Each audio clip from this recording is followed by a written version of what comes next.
So, a round of applause.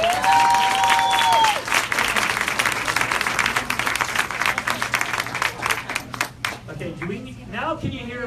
Yes. All right, we're going to all keep it down. Everybody else, you're going to hear us just fine, I'm positive. Can you see us? Because I'm a little scared to stand on this. I'm not sure if it has You're good. I don't know if you and I can both fit on that stage. We'll go like this. All right, so folks, thank you all for coming. We are excited to be here. I have probably done 10 seminars at this very store, and the crowds are always so amazing. I decided to bring my buddy here to share with me. So for those of you who, there you go, give an applause for who you're really here. And while I have lived here in this area for 31 years, in the last several years, I've moved around a bit. It's a little known fact that Dr. Axe here lived in South Florida for about a year, right? Yeah. Just not too long ago. But now we are both working together in the Nashville, Tennessee area and around America. So we're excited to, you want to take it or lift it or, yeah, I'm just going to remove it. Hi. All right, there we go. Now we have more room.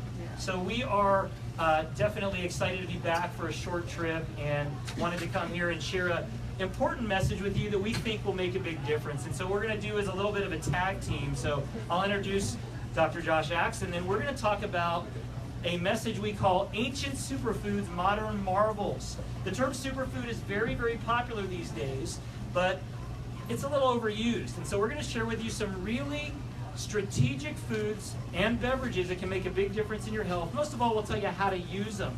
And if you really love information just like this, each and every weekday on the Dr. Axe Facebook page and YouTube channel, we do live broadcasts called Ancient Medicine Today.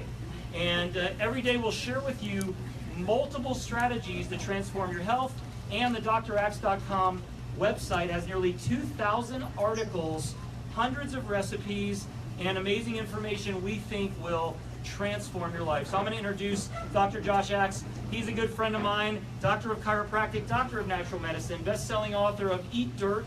He had a thriving clinic. We'll get into that in a moment.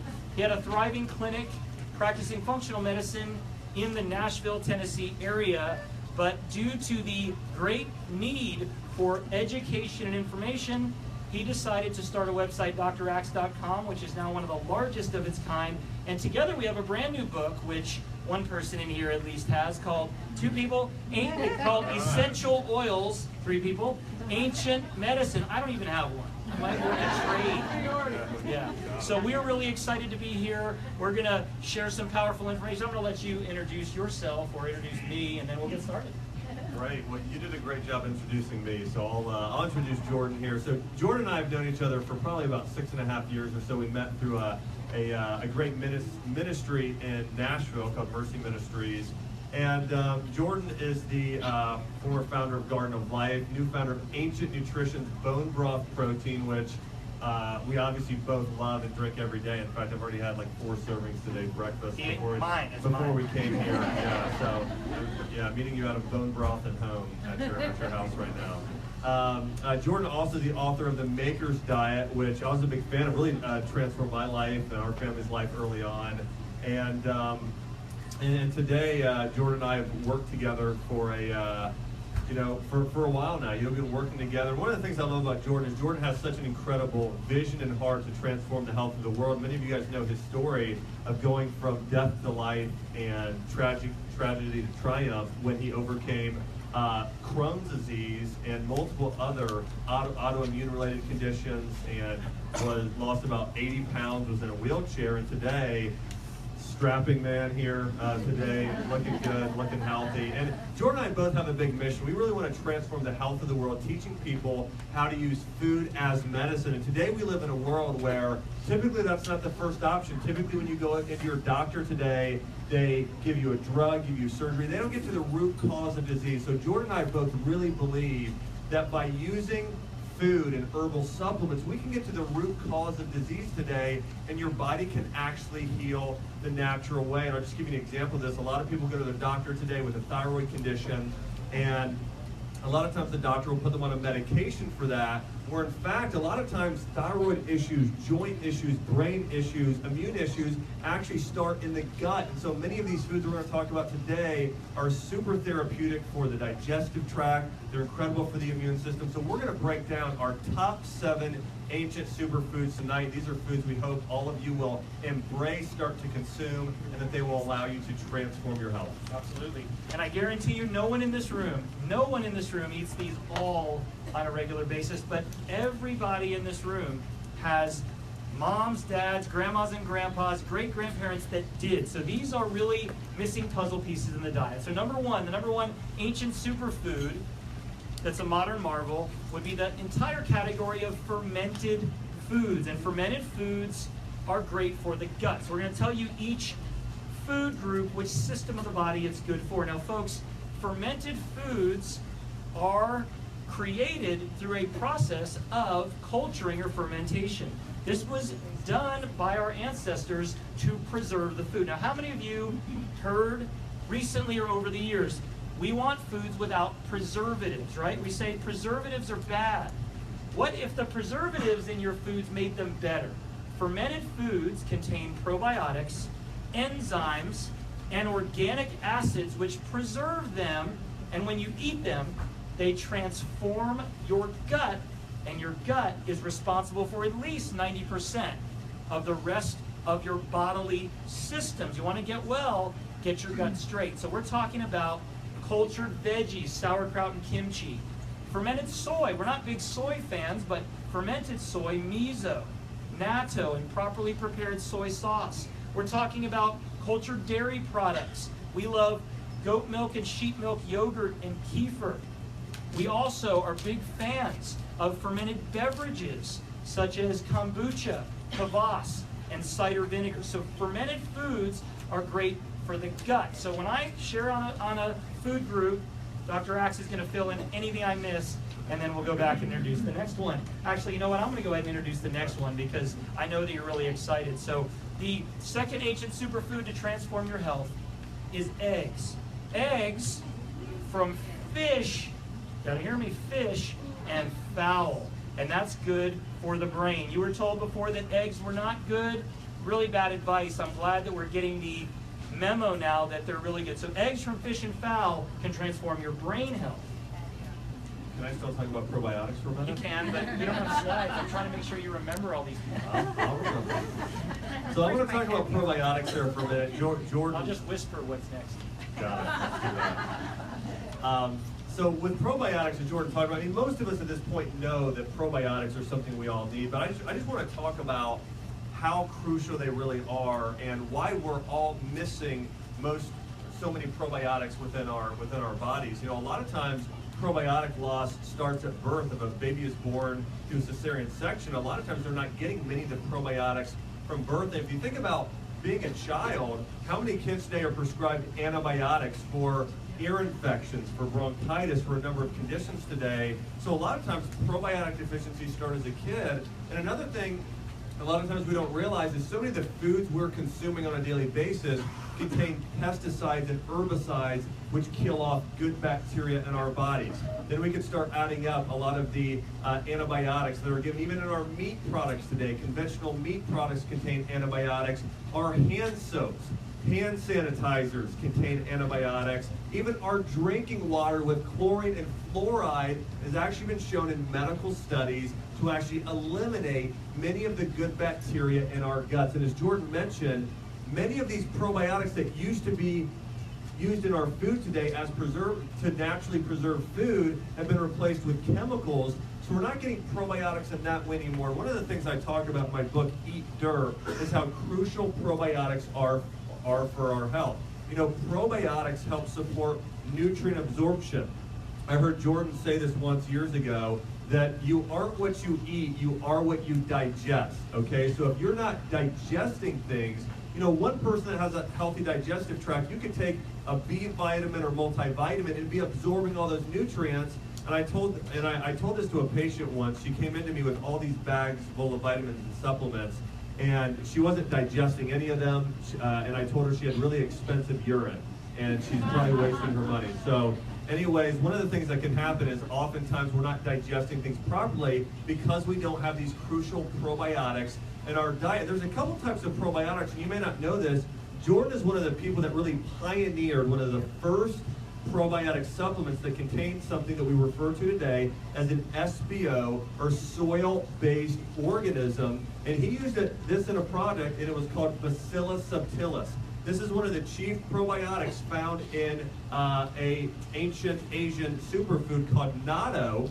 Okay, so Bacillus subtilis. So many of us don't think about this, but you have food-based probiotics, as we'll label these, and also soil-based probiotics, so natural probiotics found in our soil. The reason I called my book Eat Dirt is because think about this. If you go to your local farmer's market, people would typically wash off their carrots, but if you buy carrots today, typically they're not completely, if you're buying the organic kind, typically they still have these little brown specks in them. You guys know what I'm talking about? Sometimes there's those little brown specks. Those are soil-based organisms, and I read a study that said they actually help you better break down your food. They break down starches, they support digestion. So many of us are missing these types of probiotics in our diet. So I'm not telling you to go out in your backyard and just start eating chunks full of dirt, but if you're getting natural produce, washing it off normally with some apple cider vinegar and water, and then eating it, you're actually getting some doses of soil-based probiotics.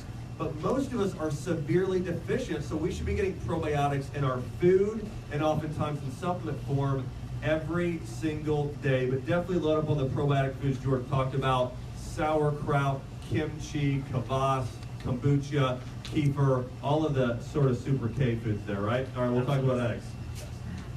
One last thing about fermented foods.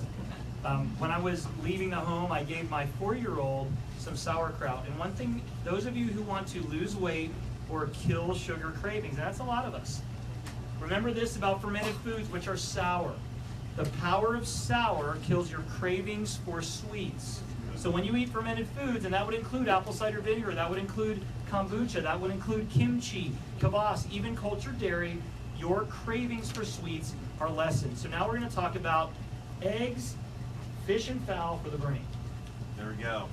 Well, when Jordan talks about eggs, we're not just talking about chicken eggs, we're also talking about fish eggs. And fish roe, also known as caviar, is an incredible superfood. In fact, it contains an omega-3 fatty acid. And many of you guys know this. There's actually different types of omega-3s. And to start just mentioning omega-3s, most of the time, most people today are deficient in omega-3 fats.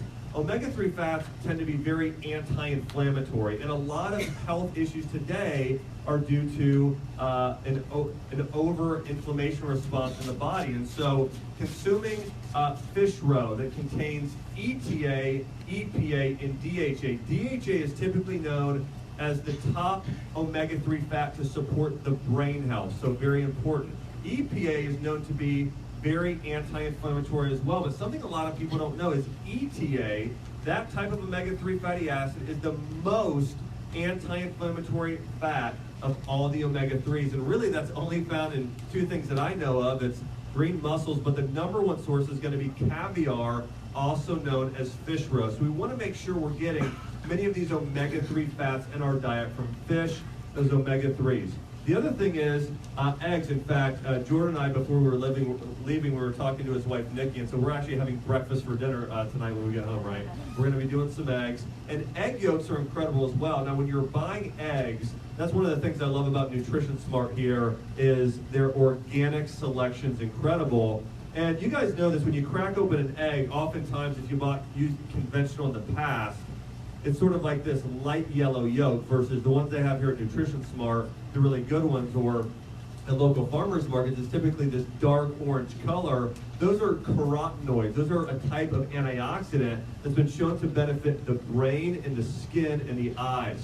Really incredible health benefits there as we talk about egg yolks. Also, it's very high in choline, another antioxidant that's very good for your energy levels, it's good for your cells, it's good for your brain and eyes as well, and vitamin E and omega-3 fats. And so again, eggs really are an incredible food in terms of their nutrient density and health benefits.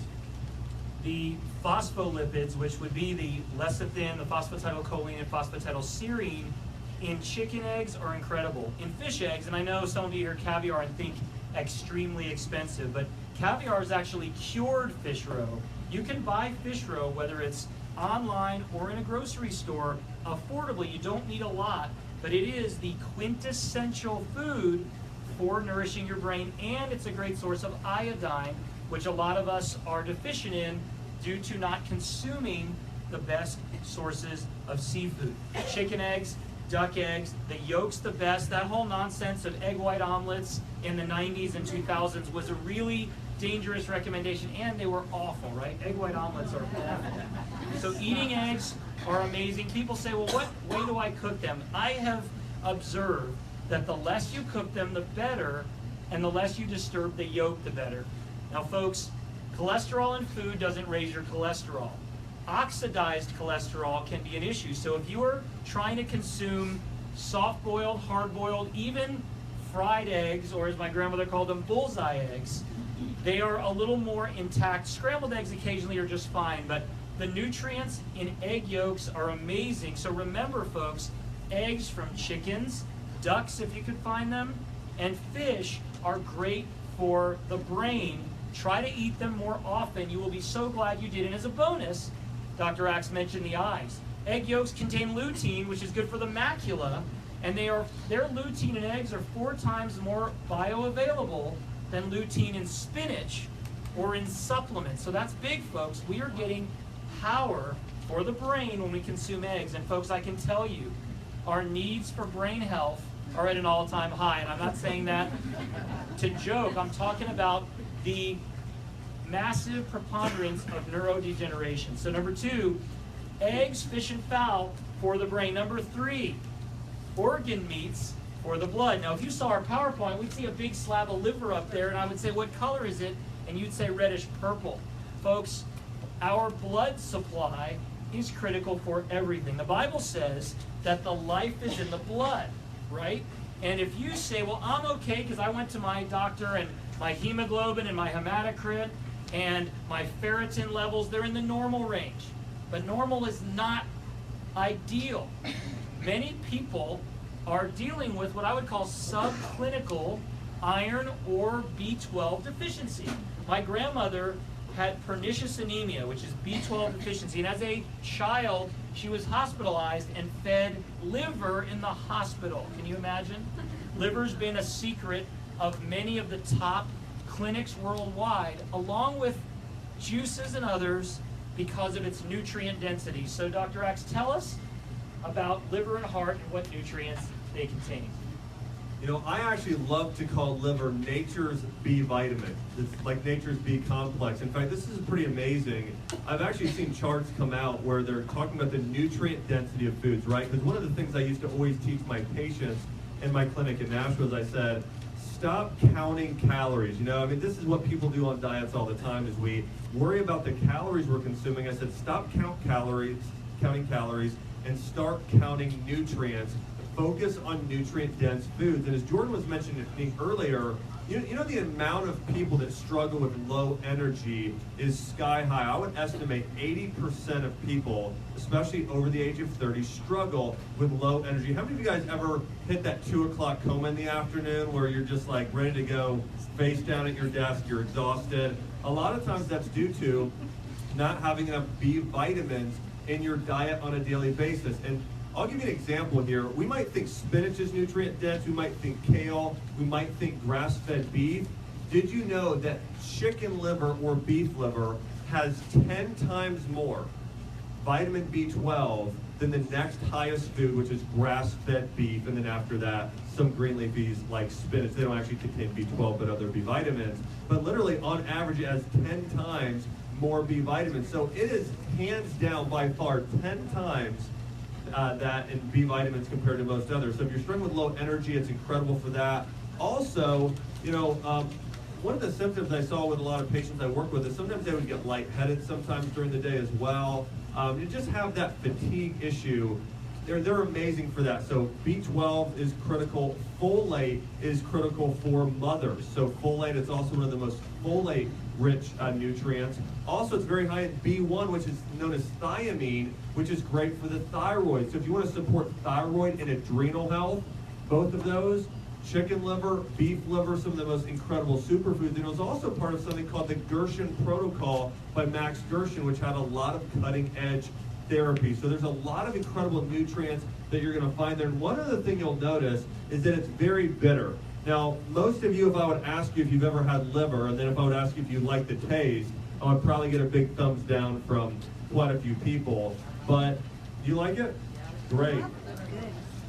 Some people don't like it because of its bitter nature. Today, and Jordan, I love Jordan. I read a book he wrote not too long ago where he mentions the power of sour in there. And Jordan and I now are traveling around talking about the power of sour and the benefits of bitter foods. Now, bitter herbs also fall in this category, but within ancient Chinese medicine, the Chinese were brilliant with treating different health conditions. And one of the things they found is when you start consuming bitter foods actually help dry up mucus and candida in your body and actually cause your liver to release bile, so it actually supports detoxification. So in Chinese medicine, when you ate an organ of an animal or a food that looked like an organ, it actually nourished that organ. So think about that. When you eat liver, it actually supports your own liver's detoxification. When you eat heart, it actually supports your heart. And if you ever see like cauliflower, that looks like a lung, right?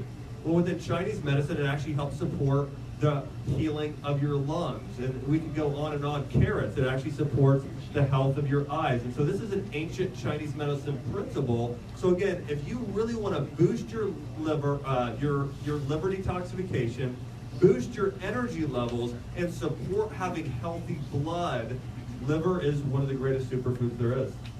I was just thinking, I went to school around here, particularly elementary school, and I had a nickname. I talked a lot, the mouth of the South, and I eat cow's tongue when I was younger. So maybe the tongue sort of, in a Jewish family, you kind of do that sometimes. Folks, here's a quick tip. Some of you remember liver and onions when it was more of a staple food as when you were children, and you don't have fond memories, but I recommend starting with a very small amount. I'm talking about a tablespoon. Chicken is actually more mild than beef or calf's liver. I'm going to answer the question I know some of you have. Liver is a detoxification organ. So if you eat liver from an animal, is it going to have the toxins? Tests on grass-fed and organic liver show that it is extremely low in toxins, and the fats within the liver help to remove more of those toxins. So it's very, very good for you.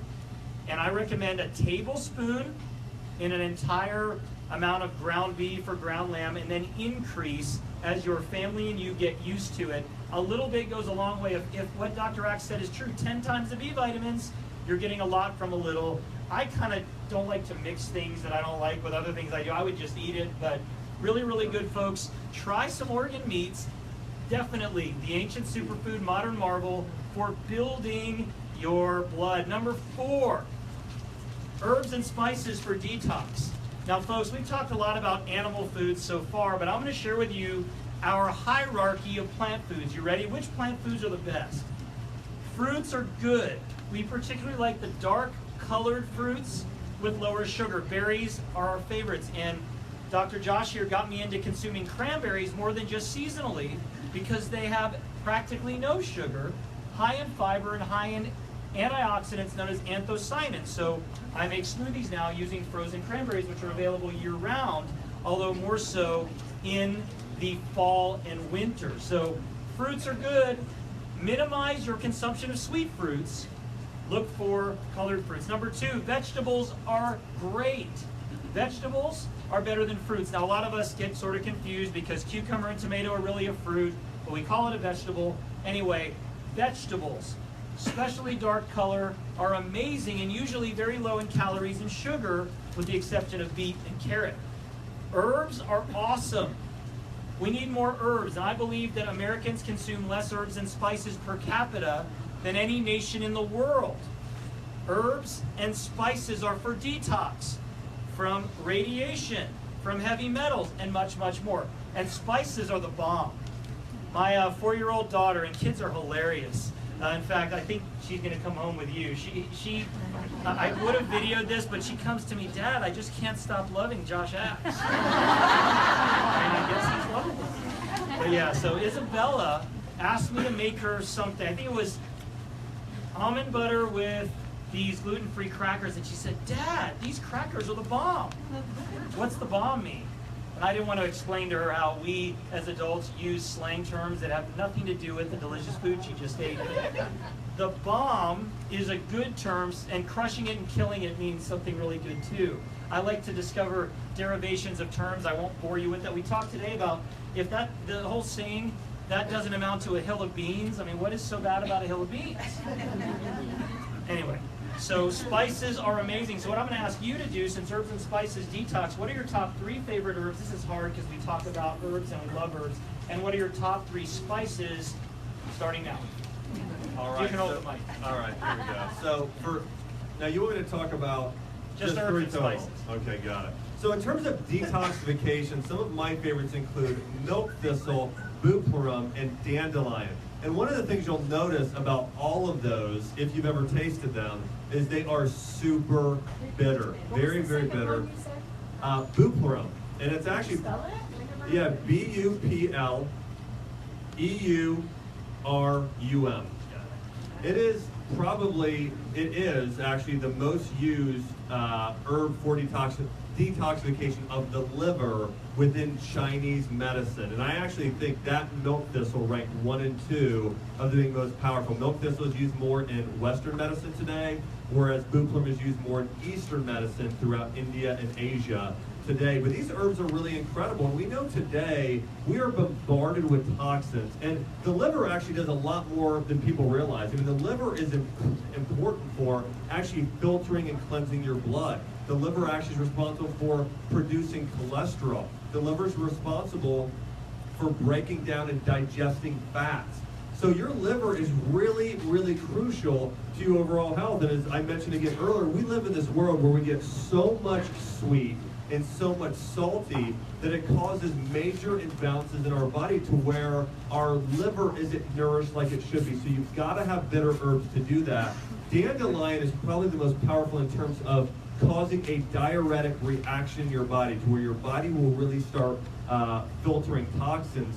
Silmarin, which is a compound found in milk thistle, has been shown to be incredibly protective and regenerative for the liver at supporting it. And again, bupleurum, really powerful at detoxifying there. So those are 3 of my favorite herbs for detoxification. Jordan, what are some of your favorites? There are many herbs that I love for detoxification, and my favorites would be more of, I would like to call them the spicy herbs. So if you're thinking about cleansing the body, it's not just about toxic chemicals, but microbes. I love oregano. I'm going to call cilantro an herb, even though that you could call that a vegetable. Yeah. Cilantro is one of the most important foods for cleansing heavy metals, and I love thyme. After all, it heals all wounds. It actually is very effective. Thyme, oregano, rosemary is hard to leave out too. Rosemary is great for the brain, it's great for thickening hair, and it's great as another anti-inflammatory. So let's go with spices now. Great. Cayenne pepper, amazing. So cayenne pepper, one of my favorites. And you know, one of the things that I think it's one of those foods that I think we leave out. Now, a lot of times, if you don't like spices, I tend to like things that are mild to medium. I don't enjoy, when I was in high school, it might have been cool to see how spicy you could eat things and sweating and getting your face all right. Now, I like to enjoy my food. But using a little cayenne goes a long way. And here's the amazing thing. Jordan mentioned this earlier, or maybe that was when we were doing Facebook Live earlier. Okay, that was earlier, before we were talking to you guys. So, one of the things, there's an ancient remedy in Ayurvedic medicine, that's Indian medicine, and it's called golden milk. Now, also known as turmeric tea, and it's where you do a blend of turmeric along with some coconut milk, and fats actually support nutrient absorption of these herbs.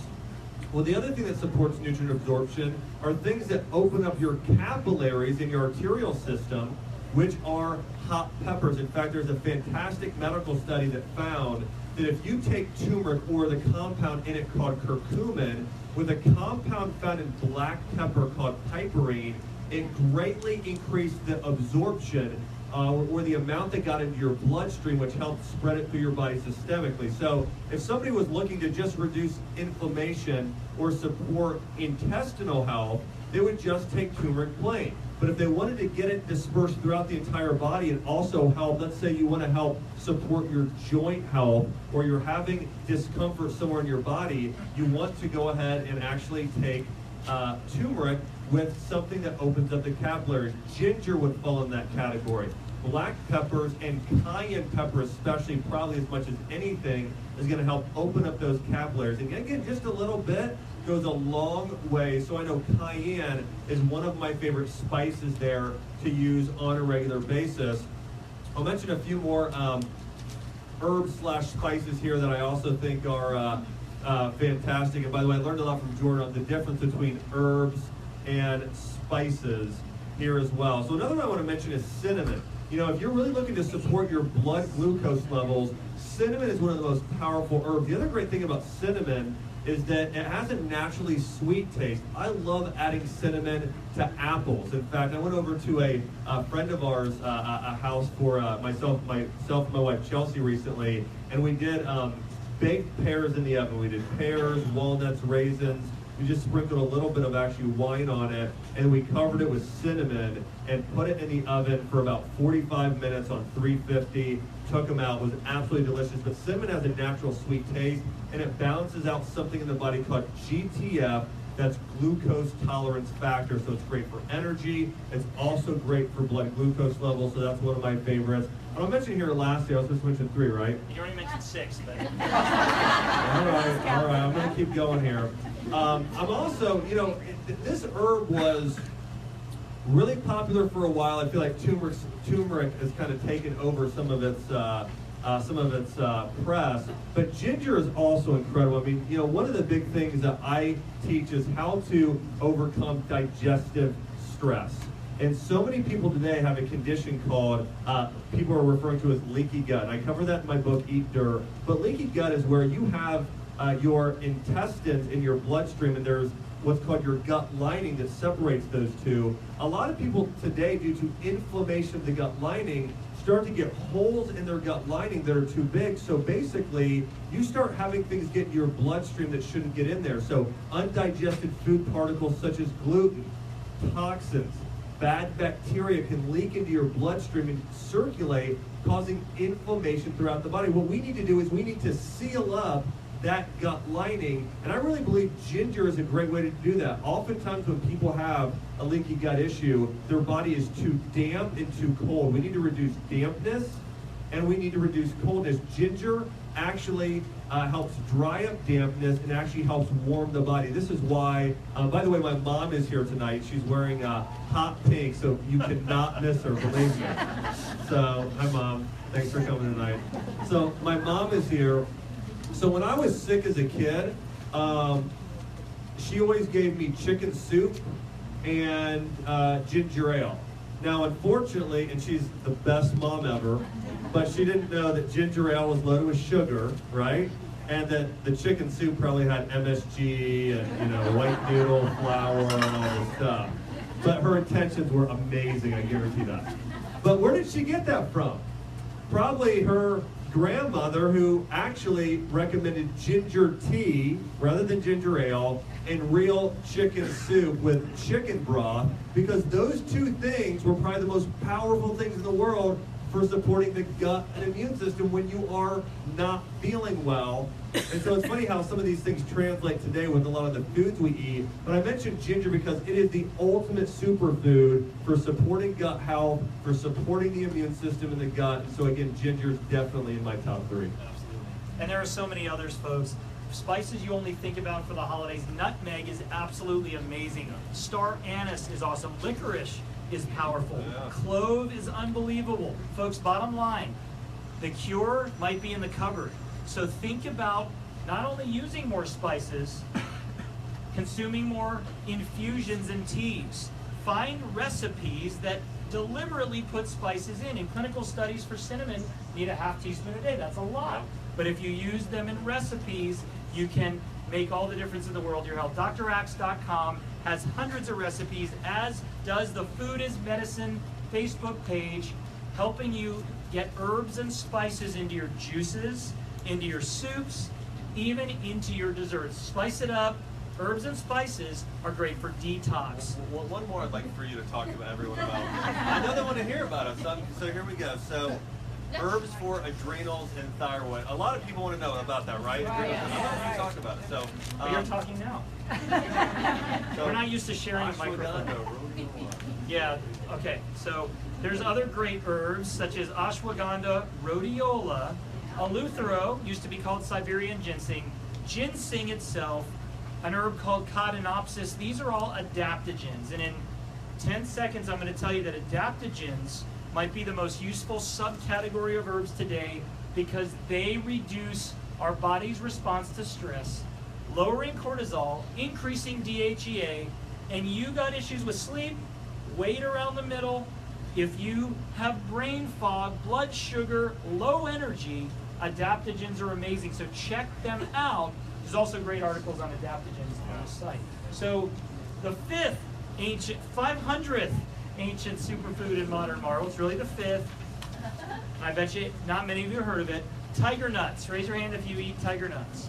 Okay, tiger nuts are not from an animal, and they're not a nut. It's a very sort of captivating name. It is. Tiger nuts are actually small tubers, and if we had our slide, you'd see it.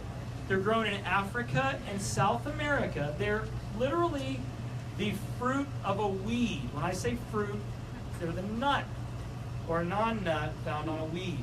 Now, folks, you've all heard about probiotics, and if not, we talked about it today.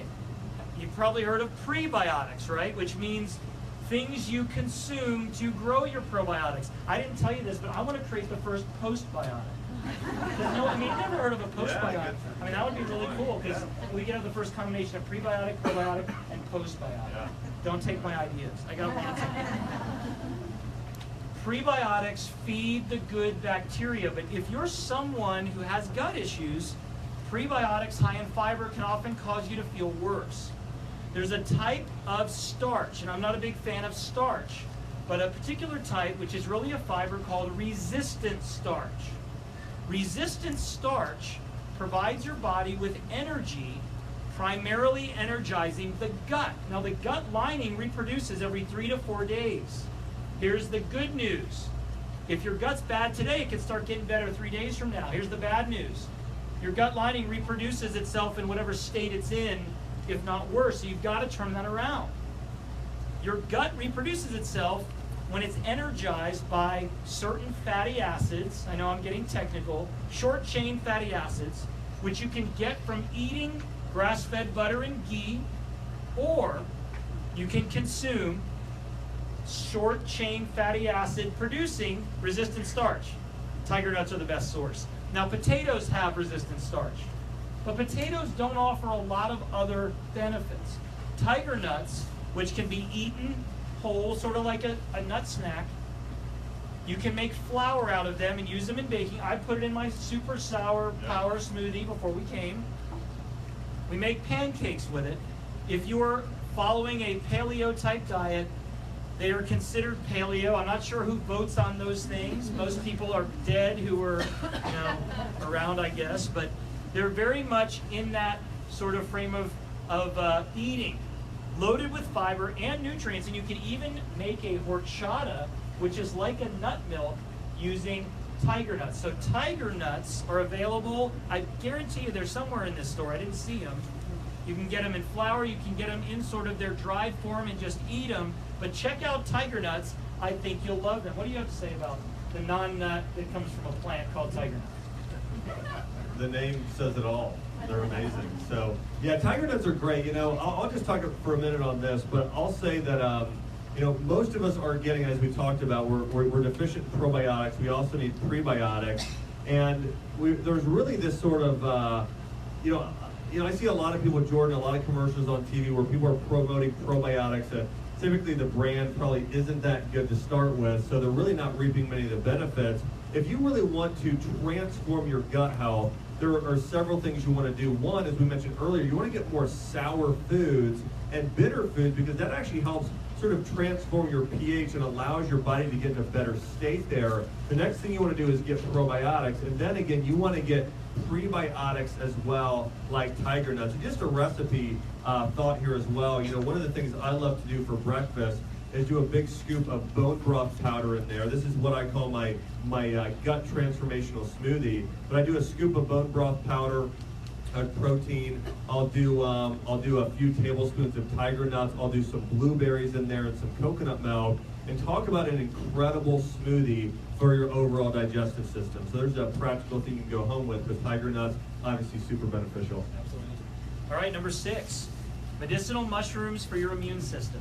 Now I could go on and on, but I don't want to leave you standing here with less to say. But folks, I'm going to ask a quick question. I have been asking this lately.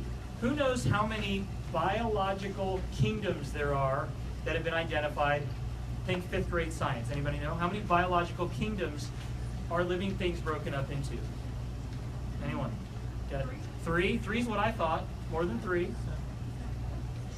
6. Whoever said 6. Started to sound like one of those, the colon blow commercial. It'll take 9,000 bowls of... Sorry, I use a lot of Saturday Night Live references and things that my kids have no idea about. Yeah, I used to be the youngest person in the room. Now I've joined some of you as more of an elder statesman. And when I reference movies, hey, remember in The Karate Kid, and then there's a remake and it's awful, and okay, I'm digressing again. Folks, there are 6 biological kingdoms, and I'm not going to go completely into this, but I believe our ancestors ate from all 6, whether intentionally or unintentionally, and many of us consume or attempt to from only 2 kingdoms. Real quick, plant kingdom, we know what that is, right? All plants. Animal kingdom, yes, we're animals. Some of us act more like it than others. Number 3, and this is a big one, fungi. Didn't you used to think that mushrooms were a vegetable? I mean, really, I used to. They're not. They're a unique kingdom. Bacteria, that's a kingdom. There's the protist kingdom, which is sort of the odds and ends. Any of you heard of Chlorella spirulina? Algae is part of the protist kingdom. And archaea, or archaea bacteria, is 6. And this is cool just for trivia. Archaea were discovered in Yellowstone National Park in those geodesic pools. They are known as thermophilic organisms, which means they can live at hundreds of degrees Celsius. Pretty amazing. So there's 6 kingdoms.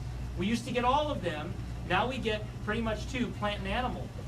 I bring this up to say that fungi are amazing. They share characteristics with plants and animals, and they do things for human beings that no other kingdom can. Folks, mushrooms have been prized throughout the world. Every nation has their favorite. Agaricus in South America, said to be a miracle. Chaga in Russia, they've written books about it. Reishi in China, the mushroom of immortality. Cordyceps in the Himalayas has been prized for all kinds of various elements. Lion's mane is great for the brain. The list goes on and on. Mushrooms do not cause sensitivity in people that have overgrowth of yeast. Even though fungi is a kingdom, mushrooms are here. Yeast is all the way down here, very primitive in comparison. Mushrooms contain polysaccharides, and they are prized for their immune stimulating and modulating benefits. You can use them in culinary. Shiitake is a great example. It's medicinal and culinary. Turkey tail in North America, the most immune boosting, is also good to eat. Some you don't want to eat, you want to make in soups or teas, such as reishi. Others you want to take in supplement form. So mushrooms are great for the immune system. Tell us some of your favorites and why. Yeah, I'm a huge fan of mushrooms, especially as we talk about the ones that are most prized in Chinese medicine. Jordan mentioned reishi. He mentioned, I believe, lion's mane. We're talking about cordyceps here. And these mushrooms are also known, as Jordan mentioned, typically when you hear the word adaptogen, which Jordan talked about earlier, the ashwagandhas, the ginseng, the rhodiola, the holy basil, those are known as herbs that are adaptogens. But there are also mushrooms have adaptogenic properties, which means it helps your body better adapt to deal with stress. We know that stress today, and I would say that stress, as much as poor diet, is a major cause of disease throughout the world today. So emotional stress. I've worked with plenty of people with digestive issues and found that, you know, when they eat something like gluten or the wrong type of dairy, it can cause a major reaction, but just as much an emotionally stressful situation in the family can cause them to react as well. So adaptogens work to help your body better adapt and deal with stress. We know oftentimes cortisol levels can stay high with people, and melatonin levels can become imbalanced as well. When that happens, it causes poor sleep. We know your body heals when you're sleeping, so if you're not getting good sleep, that affects your body. When these hormones are imbalanced, it affects your body. So certain adaptogenic mushrooms, such as reishi and cordyceps, actually help naturally support healthy levels of cortisol. They support your thyroid, they support your adrenal glands. And one of the biggest reasons they were consumed in Chinese medicine is if you would go into a doctor of Chinese medicine, typically what the doctor does is they have you stick out your tongue and look at your tongue. They actually can tell if there's a white coating on your tongue, that means you have candida, especially if it's on the middle. If you have bite marks on the edge of your tongue, that actually means you have liver issues, your liver is overactive, and so on and so forth. So they can tell a lot by reading your tongue or feeling your pulse. Now when they feel your pulse, oftentimes, if you don't have a really strong pulse, they'll say you have low qi, or that's known as life force or vital energy. And when I first heard that, I thought, well, that kind of sounds, you know, I don't know if that's really a thing, but in working with a lot of patients over the years, I realized that, you know what, oftentimes you can tell if somebody is, and you guys know, sometimes you get around people and they're just very low energy, someone feeling really lethargic. If somebody is very lethargic, has trouble getting out of bed in the morning, struggles with fatigue, in Chinese medicine, they say that person has low qi, they have low energy, versus some people you get around, it's like they're really bright-eyed, right? They're bright-eyed, they're energetic. They would say that person has high qi. And so in Chinese medicine, the #1 therapeutic food group for doing that is actually consuming mushrooms, especially reishi, as Jordan mentioned. He mentioned it being the mushroom of immortality because of how it supports anti-aging. So consuming medicinal mushrooms is so beneficial. The way I love to consume them is in a bowl of soup, doing a miso mushroom soup or a mushroom soup in chicken broth. And I will buy shiitakes, I'll buy maitake mushrooms, and I'll put those in a soup with maybe some chicken and rice and other vegetables. It tastes fantastic, but it is an incredibly nourishing soup. And so again, getting these medicinal mushrooms Jordan's talking about has many, many benefits. Medicinal mushrooms, immune system. #7, and probably our favorite. If you ever watched a program, read a book, or talked to us, we inevitably go to bone broth. Bone broth is amazing for joints, ligaments, tendons, and beauty. So bottom line, when you look in the mirror and want to see something better, bone broth. When you get out of bed and you don't feel like you can take too many steps, bone broth. Bone broth is the 5,000-year-old secret that became an overnight success. I wrote about bone broth in my very first book, Patient Heal Thyself, as a way to nourish the body when you needed it the most. Now, many people say that the first food you consume to get yourself on the right road would be juices, raw juices. But I have found, as good as they are, when you're dealing with gut issues, it could make you worse. And you would say it has to do with the cooling aspect. Now, how could something that's so cooked, like bone broth, be similar in effect or benefit to something so raw as juice? There's an answer that we're going to talk about in the future, but suffice it to say that the form by which bone broth delivers nutrients is immediately absorbed into the body. It's soluble, similar to juices and teas, but it builds your connective tissue. I can't go into all these details, folks, but I believe that we have a great deficiency in connective tissue proteins. In fact, I have for years been frustrated as an omnivore with various books and articles that would come out against eating animal protein. China study is one. Now, we can be critical all we want, but the bottom line is this. There's something there, and I struggled to understand it until recently when I realized that we consume the wrong kind of protein in large amounts. And you might say, well, there's only a couple of kinds, animal and plant. What if I told you that animal proteins and plant proteins are almost identical? In fact, egg, meat, dairy, nuts, seed, grain, and legume have similar protein sources high in a certain amino acid called methionine. Methionine is what accumulates in the kidneys. Methionine is why when you have liver failure, you have to limit your protein.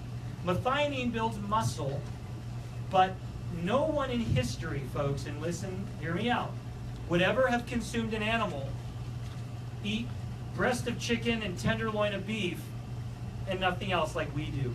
That's absolutely backwards, big shocker. When people ate animal foods, fish, fowl, or red meat, they did it in a soup. And who would have thought that the protein in the soup or in the broth was larger in quantity than what's in the meat? We knew chicken soup was good for the soul. We know it's good for all kinds of things. They call it Jewish penicillin. But folks, there's proteins in broth, amino acids such as proline and glycine that help hold us together, collagen, chondroitin, glucosamine, hyaluronic acid. You're buying these in supplements. Broth is absolutely amazing. And I believe that we need to consume more broth proteins to balance our muscle building proteins. If you consume vegetables, nuts, seeds, eggs, and dairy and meat, you don't need to take a protein powder from nuts, seeds, eggs, legumes, dairy, or meat.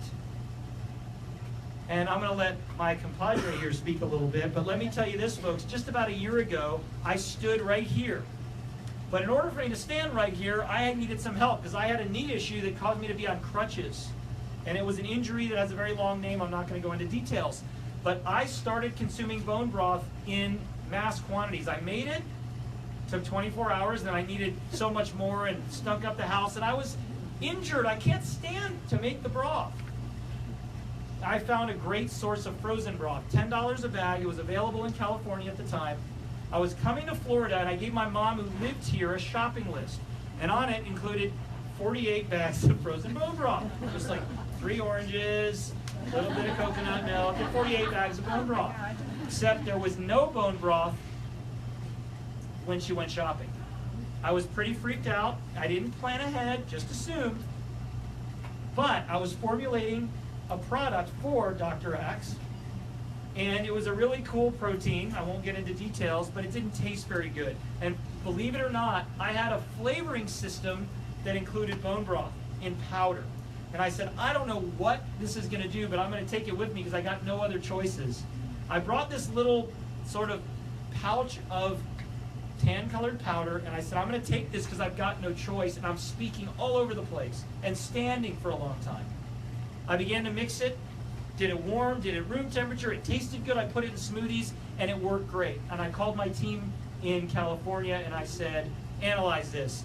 And when I got the results, I was shocked. I should have known, but I saw nearly 90% protein, glucosamine, chondroitin, hyaluronic acid, organically bound potassium and sodium, proline, glycine, glutamine.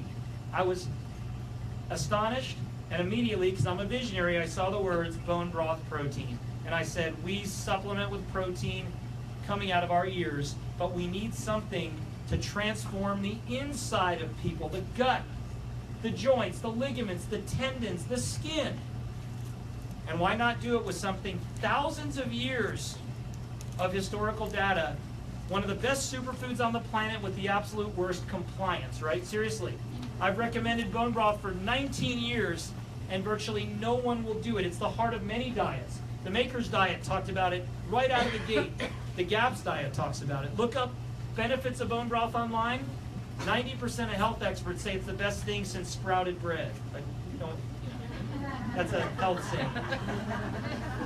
It's amazing. And as soon as I realized what we had, I called Dr. Axe here and said, we got to do something about it. So what happened next? Well, we put it in a bottle.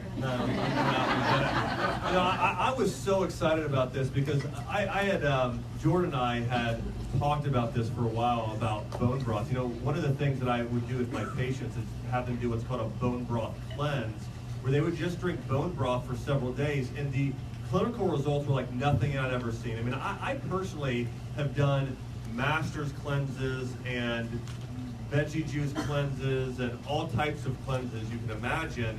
And every time I would do them, I would end up feeling a little lightheaded, lack of energy. And I mean, I maybe saw some results, but not this incredible transformation. When I started doing bone broth cleanses and recommending that to patients, the results were absolutely incredible. And one of the biggest reasons I believe that is what we're talking about is these nutrients we're deficient in. As Jordan talked about, most of these proteins we're getting, these methionine-rich proteins, we get plenty of. We are deficient in most of these amino acids, like we mentioned, proline and glycine. Proline is essential for your skin and connective tissue. One of the things that happens over time, we know bone broth is the most rich source of collagen. Type 1 collagen, type 2, type 3. This is what makes up certain parts of our body. In fact, your gut lining, I mentioned that earlier with any sort of health issue, your gut lining is made up of mostly type 2 collagen. Your gut, what else is located in your gut? Your immune system, even your joints. All of those you need type 2 collagen. Chicken broth is the highest source of type 2 collagen on the planet. So we have to have collagen. As you start to age, oftentimes the skin isn't as firm and toned. It can start to sag and get lines in it. Why is that? Your body stops producing as much collagen as you age. You have to have collagen in your diet in order to help the health of your skin, your hair, and your nails. In fact, my sister started consuming this bone broth product we have, and after a couple weeks she said, "This is amazing." She said, "I went in to get my hair cut this week, and my stylist says, I've never seen your hair have so much volume. I've never seen it look like this." So we know that it is incredible for your hair. In fact, I actually I'm traveling right now. You know, I'm from Nashville. I'm staying with Jordan. I asked him for nail clippers today because my nails grow so fast now consuming the bone broth. But we know bone broth, again, is critical for so many things. We're talking about collagen. And really, I call it the glue that holds you together. I mean, it is that important for your health. So we know that's proline and collagen. Glycine is actually essential for liver cleansing, for supporting a healthy liver. And some of the other nutrients Jordan mentioned, hyaluronic acid, glucosamine, chondroitin. These are very pricey supplements that a lot of us will invest in to support our joints. One of the things I found that within one serving of bone broth, you're going to find just as much, you're going to find really high levels of those nutrients to support not only your joints, but did you know you also need glucosamine for your gut health and your gut lining. So these are things we're missing in our diet. So again, the benefits are absolutely incredible. And I want to just jump back once and say this as well. You've heard me mention Chinese medicine a lot. You know Chinese medicine has been proven and studied for over 3,500 years. Our current medical system today in the U.S., we're talking like by far less than 100 years. Most of the things we use today, over 3,000 years. It was studied and studied and studied. And when someone was ill in Chinese medicine, they typically gave them two things every time: broth and herbal teas. Broth and herbs, broth and herbs. So there's a couple things you can go away with knowing if you need to get something else in your diet, get more herbs and spices and get more bone broth every single day. You know, I woke up this morning, I had some raspberries, I had a few cherries, but Jordan's kids kept coming up to me saying, "Can I have some cherries?" So I ended up not having any cherries this morning because Isabella and Samuel ate them all. But I had some berries this morning, and I had bone broth. Again, this afternoon, similar thing. I had bone broth. And if you could walk away with one thing, and one question I get oftentimes is, "Dr. Axe, I can't change everything, but if I had to make one single change tonight, what would it be?" And I would just say, just change breakfast. That's it. Think about this. If you just change your breakfast, you're changing 33% of your diet. That's not a baby step. That is a huge leap forward. I know a lot of times we'll go to seminars or read things and things like, it seems overwhelming, right? Because we have so much information. There are so many things. But if you just started doing a bone broth smoothie every morning for breakfast, grab some fruit, grab some bone broth protein, put it in a shaker bottle, put it in a blender, and do that for breakfast every day. I guarantee if you made that single change, you would notice a radical difference in your health. Now I know why Isabella just can't stop loving you. It's your fruit. She loves your cherries. Folks, some of you are listening and you're thinking like, what in the world? What do you mean a bone broth smoothie? Listen, folks, we love bone broth. On drax.com and in virtually every one of my books, there are recipes. One of my bone broth recipes has turmeric and ginger and garlic in it, as well as, I think, cilantro. I mean, it's a great medium for nutrients. Make bone broth. I'm not telling you not to make it. When my kids were young, one of their first foods we made was bone broth. We added vegetables, we pureed it, and it was a lot of work, but well worth it. We do believe that many of you supplement with protein. And I don't believe bone broth is the only protein you should consume. I do believe it's the only protein supplement you should consume, because you're already getting legumes, nuts, seeds, grains, dairy, probably eggs, and probably meat. This is very, very critical. Someone might say, well, how do I get balanced? You get balanced by eating your meals, your meat meals, with broth. And if you can't make them with broth, you need to consume extra broth. Make it yourself. There are great brands you can buy. I like the frozen ones best because they are typically more nutritious. And I'm someone who's always believed that food is the answer. And I've never once said a supplement is better than food until now. We've actually studied bone broth protein against homemade bone broth, and we have significantly more collagen, hyaluronic acid, chondroitin, glucosamine, etc. But I do still love bone broth. We make it and we add bone broth protein to it. So folks, obviously we're standing in front of a wall here. And this last May, Dr. Axe and I introduced this product to health food stores. And I remember meeting with Nutrition Smart and others, and some stores just really got it because bone broth's not much of a secret anymore. Kobe Bryant consumed it during his last year playing basketball. LeBron James consumes it. We think. Gwyneth Paltrow, Salma Hayek, they consume it for beauty or weight loss. Top restaurants in New York have broth drive-thrus. There's New York Times best-selling diets that talk about bone broth. And again, the worst compliance of any food you can think of, because it takes 24 hours to make and you needed to already make one when you're done with the first one. So what we have done, and this is pretty awesome, to allow us to consume bone broth for 12 months straight, which is pretty awesome. So we stayed at a hotel in Georgia this last weekend, separate. Separate. We shared nail clippers and microphones. Cherries. And cherries. I didn't have any cherries. I brought a shaker cup and my powder. And I have had 2 to 3 servings of bone broth every day for 12 months. And the effect is cumulative, or a crescendo effect. A lot of supplements work for a few weeks and then they sort of disappear. Not bone broth protein. So we've committed to consuming it every day. My kids get it. I'm so excited because we need to have strong joints, ligaments, tendons, and bones. And when we do, we can be healthier to a latter age. And so I'm excited my kids get it. I'm excited that my wife consumes it. It does contribute to healthy skin, hair, and nails. A lot of the things that we apply to our face in creams, procedures we get done, I think bone broth could be great for kids. And if every assisted living home mandated that our older moms, dads, grandparents, siblings consume bone broth every day, there'd be a health revolution just from that. And we love it so much, we decided to create just about 28 different products. Now you might think, okay, bone broth might taste okay with garlic and onion, but what in the world are you talking about? Now we do have bone broth protein. It is made from chicken bone broth, by the way. We've tested it. It is the cleanest protein from a standpoint of hormones and antibiotics and chemicals, heavy metals.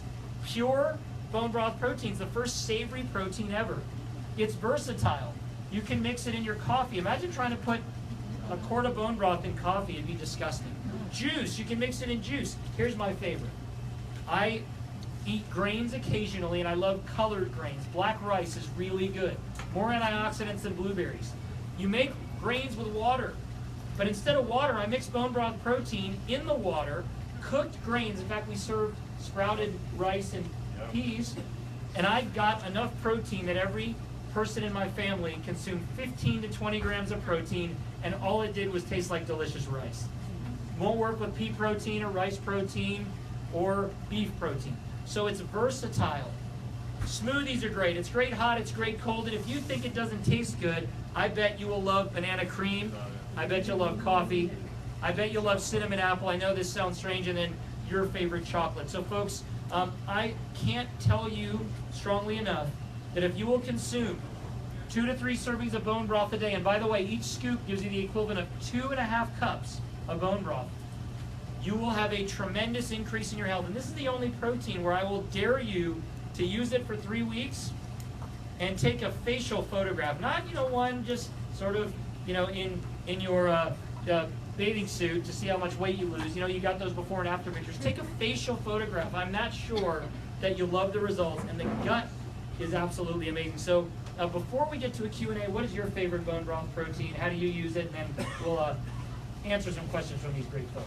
Yeah, I'll run through just a couple recipes here just to think about or how I use it. The chocolate here, which is there on the bottom, or what are these shows? It's all gone. It's all gone. No, it's not. There's some chocolate there. There's something else. So, but the chocolate is just great. Doing it with a little bit of coconut milk or almond milk. In fact, kids love this. I've had several moms say to me, "I cannot believe how much my kids love it." They're asking for it every morning, every day when they get home from school. And again, talking about the ultimate superfood meal for kids. So a little bit of almond milk there. Another way I'll use the chocolate is we'll do a chocolate chia seed pudding for dessert. A little bit of coconut milk cream from the top of a can of coconut milk. A few chia seeds, a little bit of that bone broth chocolate. You can make a healthy dessert with it or healthy shake.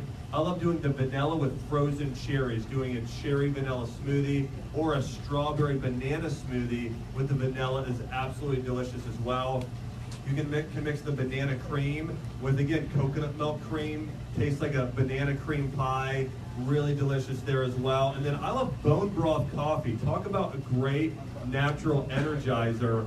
The taste of that is excellent as well. So we have a lot of samples here for you guys to try. The cinnamon apple hot tastes like hot apple cider, which is delicious. And so again, that's one of the biggest feedbacks we've got. People have said this is their favorite tasting protein ever. And a lot of the plant-based proteins, I don't know if you know what I'm talking about, they kind of taste like you're eating sand. This is actually the smoothest protein powder you'll ever have. And it really is the most gut-friendly. I work out a lot. And so I'm always looking for and always wanted to consume protein powders that were healthy.